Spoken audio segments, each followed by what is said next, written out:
60 రోజుల్లో ఇంగ్లీష్ నేర్చుకుని అద్భుతంగా మాట్లాడేలా మేం చేస్తాం. వెంటనే స్పోకెన్ ఇంగ్లీష్ క్లాస్‌కి జాయిన్ అవ్వండి. నమస్తే రమ్మగారు. నమస్తే జయ. రమ్మగారు, అదృష్టం దేంట్లో ఉంటుందండి? మన ఆలోచనలోనా, మన విధానంలోనా, ఎక్కడ అదృష్టం వస్తువుల్లో. మన ఏ వస్తువులో ఉంటుంది? ఏమో చెప్పలేకపోతాను జయ. నిజంగా అలా చెప్పగలిగితే ఆ, అవే కొనేసుకుంటాం అవే కదా. కొనేసుకుంటాం. ఇది అదృష్టం అని చెప్తారు.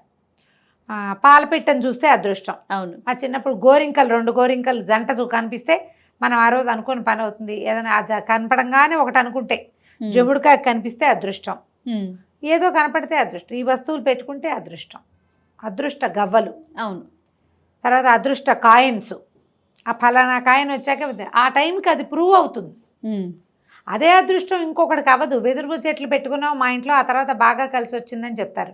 వైభవలక్ష్మి పూజ చేసాం, ఆ తర్వాత కలిసి వచ్చింది. సంతోషమాత పూజ చేసాం, ఆ తర్వాత పిల్లలు పుట్టారు. అదే సంతోషమాత అందరికీ ఫలించదు, అదే వైభవలక్ష్మి అందరికీ ఫలించదు. మొన్న ఈ మధ్య ఎవరో చెప్పారండి, ఏదో వినాయకుడి బొమ్మట ఎవరో ఫ్రెండ్స్ ఇచ్చారు, అది ఇంట్లో పెట్టుకున్న కానీ చాలా బాగుంది, నాకు భలే కలిసి వస్తుందని చెప్పారు. వాళ్ళకి ఎందుకు గుర్తొచ్చింది? వాళ్ళకే కలిసి వచ్చింది. అదే వినాయకుడు నువ్వు తెచ్చిపెట్టుకున్నా, ఆ వినాయకుడినే తెచ్చిపెట్టుకున్నా, అలాంటి వినాయకుడినే పెట్టుకున్నా నీకు కలిసి రాకపోవచ్చు. పైగా ఈ కలిసి రావటం అనేది ఉంది చూసావు, అది ఏమన్నాలంటే మన నేతి బీరకాయలు నెయ్యి. అంతే. నువ్వు కానీ నీకు కలిసి రావటం అనే పాయింట్ నీకు ఒకటి ఉంటుంది. మా ఇంట్లో ఏ గొడవలు లేకుండా ఉన్నాయి ఫలానా వస్తువు తెచ్చాక, మనకు అదే హాయ్. ఇంకోటికి డబ్బు వస్తుంది, వాడికి అదే హాయ్. డబ్బులు ఉంటాయి, ఇంట్లో కొట్లాటలు ఉంటాయి. ఇదేంటి మేము కొట్లాడుకుంటాం అనుకోడు వాడు, డబ్బే వాడికి ఇంపార్టెంట్. కొట్లాటలు సహజం. ఒక్కొక్కళ్ళకి ఆరోగ్యం బాగుపడుతుంది, అది వాళ్ళు అది అదృష్టంగా ఫీల్ అవుతారు. చూసావా, అదృష్టము రకరకాలు ఉంటాయి. అదృష్టం వచ్చే విధానాలు రకరకాలుగా ఉంటాయి. ఒకడికి ఫలించింది, ఇంకొకటికి ఫలించదు. చిన్న చందమామ కథ చెప్తాం, దీన్ని నమ్మద్దు. ఉమ్, మీ అదృష్టం మీదే, మీ జాతకం మీదేలాగా. ఉమ్, వాళ్ళకి కలిసి వచ్చిందని మనకు కలిసి వస్తుందని నమ్మబోకండి. తెచ్చుకొని చూడండి, కుదరలేదనుకో వదిలేయటమే, ఇంకోటి ట్రై చేయాలి మనం. ఈ కథ భలే బాగుంటుంది. మానస సరోవరం చుట్టుపక్కల అంటే హిమాలయాల్లోనట కొన్ని పల్లెలు ఉండేవి, ఇప్పటికీ ఉంటాయి కదా. ఉమ్, వాళ్ళకి గోసంపద అధికంట. అడవి ఆవుల్ని తోలుకుంటూ వెళ్ళేవాళ్ళు. ఉమ్, పచ్చిక బయళ్ళల్లో మేసొచ్చేవి. చలి తక్కువగా ఉన్న ప్రాంతాల్లో కాలంలో ఆవుల్ని బయటికి పంపించేవాళ్ళు అనమాట. అయితే ఏంటంటే హిమావత్ పర్వత ప్రాంతం అవటం వల్ల కామధేనువట వచ్చి ఆవుల్లో కలిసి మేత మేసేదట. కామధేను అంటే ఏది? స్వర్గంలో ఉంటుంది, లక్ష్మీదేవితో పాటు పుట్టింది, కోరిన కోరికలు తీర్చే ఆవు. చాలా విశేషమైనదిగా చెప్తారు. స్త్రీ ముఖం ఉంటుందని ఆవుకి, కనపడదు మనకేమి. అయితే ఈ మంద చూసినప్పుడు ఏదో కొంచెం ఎక్కువగా ఉన్నట్టు తోచేది, లెక్క పెడితే ఇంటికి వచ్చాక కనపడేది కాదు. వెళ్ళేటప్పుడు 100 ఉండేవి, వచ్చేటప్పుడు 100 ఉండేవి, మధ్యలో ఏవో ఎక్కువ ఉన్నాయి అని భావన కలిగించేది, కానీ ఉండేది కాదు. వచ్చి ఆవిడ ఏంటంటే ఆలమందలతో పాటు కలిసి అక్కడ గేజింగ్ తిరగడానికి, గ్రేజ్ దొడ్లు తిరగాలి కదా ఆవులు, పాపం బాగా నడిచి తిని చేస్తే వాటికి అరుగుదలకు వచ్చి పాలు బాగా వస్తాయి. అయితే రోజు ఇట్లా తిరిగేది. అయితే ఆ ఊళ్ళలో ఒక ముసలి ఒకతను ఉండేవాడు. అతనికి సొంత గొడ్లు లేవు, పాపం సొంత ఆవులు లేవు. అతనుకున్న ఏకైక ఆస్తి ఒక కావడి బద్ద మాత్రమే. ఆ కావడి బద్దతో అతను ఏం చేసేవాడు, ఈ ఆవుల వెనకాల వాళ్ళ జీతం ఇస్తారు, ఆవుల వెనకాల వెళ్తే ఆవుల వెనకాల వెళ్ళి ఆ కాస్త జీతం అతనికి సరిపోయేది కాదు, పెద్ద కాపురం. ఆ చితుకులు అవి ఎండుకర్రలు అవి ఏరుకుని కావడికి 2 పక్కలా వేసుకుని కావడి మోసుకుంటూ వచ్చేవాడు. చాలా బాగుండేది అతని జీవితం, హాయిగా ఉండేవాడు. మొత్తానికి ఏవో వచ్చేవి, సరిపోయేది. అయితే ఏమైందట, ఒకరోజు ఆయన ఏం చేశాడు, ఆవులు ఏవో పరిగెడుతుంటే ఈ కావడి బద్ద ఉంది కదా, ఆ బద్దతోటి హెహే హెహే హెహే అని ఆవుల్ని అదిలించాడు. అదిలిస్తే ఆ మందలో ఆ రోజు కామధేను ఉంది. ఓహో. ఈ కామధేను ఒంటి మీద రోమాలు ఉంటాయి కదా, మామూలుగా ఆవులకు ఒంటి మీద సన్నటి నూగు ఉంటుంది కదా, ఆ ధేను ఒంటి మీద ఉన్న రోమాలు ఒక 2-3 ఆ కావడి బద్దలో చిక్కుకున్నాయి. కావడి బద్ద చిన్నగా పగుళ్ళు వేస్తే, కావడి బద్ద అంటే ఏంది, వెదురుది కదా, అవునవును. వాస బొంగుని ఇట్లా ఉంచుతారు ఆ మధ్యకి చీల్చి. ఇతను ఏం చేశాడు, ఆ బొంగుతో అదిలిచ్చాడు. తర్వాత సాయంకాలం వచ్చేటప్పుడు చితుకుల్ని పోగు చేసుకున్నాడు. పోగు చేసుకుని భుజం మీద వేసుకుంటే తేలిగ్గా ఉంది, 2 పక్కలా చితుకులు ఉన్నాయి. ఏంటి ఇంత తేలిగ్గా ఉంది, బరువు అనిపించట్లేదు ఏమిటి అని ఇంకా కొన్ని పోగు చేసి మూట కట్టాడు. మళ్ళీ భుజాన్ని వేసుకున్నాడు, అది తేలిగ్గానే ఉంది. తను జీవితంలో మోయలేనన్ని చితుకుల్ని ఆ కావడి బద్దల మీద వేసుకుని తెచ్చేసుకున్నాడు. రోజువారీ కంటే 5 డబ్బులు ఎక్కువ వచ్చాయట.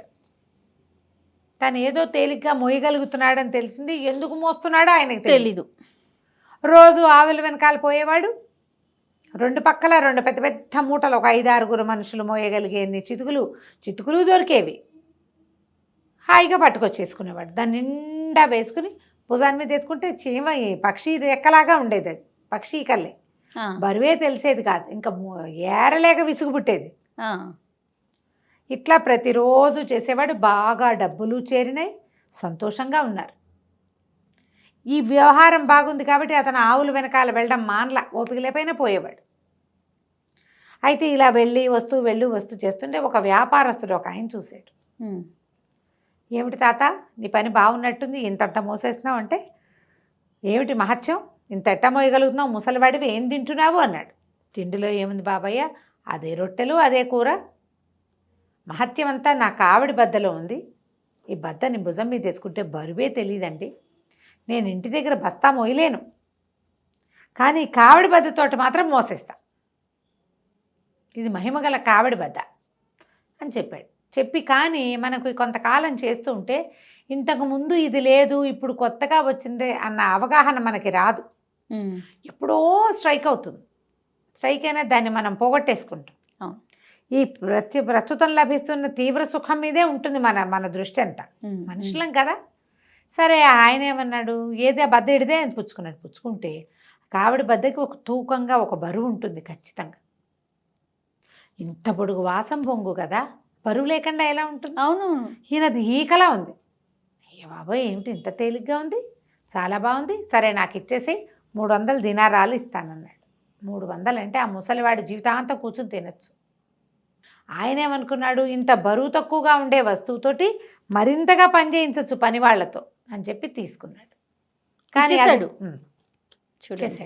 300 చేతిలో పెట్టాడు. ఈ ముసలివాడు అప్పటికి 1-2 నెలల నుంచి బోళ్ళన్ని డబ్బులు దాచుకున్నాడు. ఈ 300 దానికి ఎడిషన్ అయింది. అతనికి తెలియదు. తన అదృష్టాన్ని తనే తెలియక 300కి అమ్మేశాడు. అయినా అతనికి అది ఎక్కువే. ఇంకా పని చేయక్కర్లేదు, అది పెట్టుకుని తినచ్చు, అదొక ధైర్యం ఉంటుంది. డబ్బు ఇలా ఆలోచించుకున్నాడు. ఈయన ఏం చేశాడు, వ్యాపారస్తుడు ఆ బద్దని అటు ఇటు తిప్పి పరిశీలించాడు. ఏమిట్రా అని. మధ్యలో కొన్ని చోట్ల పుల్లలు రేగిపోయి ఉన్నాయి. అంటే ఇప్పుడు మా వెదురు బద్దలో కొన్ని చోట్ల లేస్తాయి, మనం ఏదైనా పట్టుకుంటే కసక్క దిగుతాయి చూడు, సన్న పేళ్ళుగా ఉన్నాయి. ఈయన ఏం చేశాడు, ఇంటికి వెళ్ళేటప్పుడు మధ్యలో ఎక్కడో ఒక వడ్రంగి పడి ఉంటే, అరే దీన్ని సన్నగా చిత్రికి పట్టి ఇవ్వని అది తీసి ఆ చేతిలో పెట్టాడు. ఆయన ఏం చేశాడు, చిత్రికి పట్టేది ఇట్లా రాసేది ఉంటుంది కదా, రాసేసాడు, బాగా గీసిపారేసాడు. గీసేసరికి లేచిపోయిన పేళ్ళన్నీ లేచి వచ్చేసినాయి. వాటితో పాటు కామధేనువు శరీరం నుంచి వచ్చిన రోమాలు కూడా రాలిపోయినాయి. ఈయన ఇచ్చేటప్పుడు తేలిగ్గా ఉన్న బద్ద పుచ్చుకునేటప్పుడు బరువుగానే ఉంది. ఇదేమిటి ఇలా బరువుగా ఉంది అనుకుంటూ ఇంటికి తీసుకెళ్ళాడు. అది బరువుగానే ఉంది. దానికి ఎంత బరువు ఉండాలో అంత బరువు ఉంది. అది ఎంత మోయగలుగుతో అంతే మోస్తుంది తప్ప ఎక్స్ట్రా అది మోయగలిగే వ్యవహారం దానికి లేదు. ఇంకా ఈయన ఏమిటి, దీన్ని ఎందుకు కొన్నాను నేను ఊహించింది ఏమిటి, ఇలా ఎందుకుంది అని ఆశ్చర్యపోతూనే ఉన్నాడు. కానీ వ్యాపారస్తుడు బోల్డ్ డబ్బు ఉండటం వల్ల అదో పెద్ద విషయంగా ఆయన భావించలేదు. అదో పెద్ద విషయంగా ఎవరికి కుదిరింది, అది ఆ ముందున్న ముసలాయనకి కుదిరింది. ఆయనకి 300 వచ్చినాయి. దాంతో పనిచేసిన నాళ్ళు డబ్బులు వచ్చినాయి, దాన్ని అమ్మేసినా కూడా డబ్బు వచ్చింది. అదృష్టాలు ఇలా ఉంటాయి. ఒకటి ఫలిస్తుంది, ఇంకొకటి ఫలించకపోవచ్చు. అది ఫలించటానికి అక్కడ ఒక కారణం కనపడుతోంది. అసలు ఏ కారణము కనపడకుండా కూడా అదృష్టం వస్తుంది మనకి. అవును, ఇది తెచ్చి పెట్టుకున్నాక నాకు బాగుంది అనిపిస్తుంది.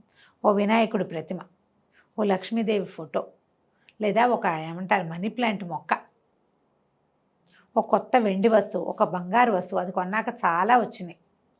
ఇలా అనుకుంటాం కదా. ఖచ్చితంగా ఎవరి అదృష్టం వారి అందే ప్రూవ్ అవుతుంది. ఇతరుల అదృష్టాలని అనుకరించద్దు, బాధపడద్దు, దానికోసం భయపడద్దు, బెంగ పెట్టుకోవద్దు. మన అదృష్టం ఎందులో ఉంది అంటే ఆ టైంకి మన గ్రహస్థితిలో ఉంటుంది అంతే. వస్తువు ఒక వ్యాజమే. కలిసి వచ్చిన వస్తువులు, అచ్చొచ్చిన వస్తువులు అలా భావిస్తాం. అచ్చొస్తే మీకే అచ్చొస్తుంది, అచ్చొచ్చింది ఇంకోళ్ళకి ఇవ్వబోకండి. చక్కగా ఉంచుకోండి. తప్పకుండా. అంతే సంగతులు. నమస్తే రమగారు. నమస్తే చెయ్యి.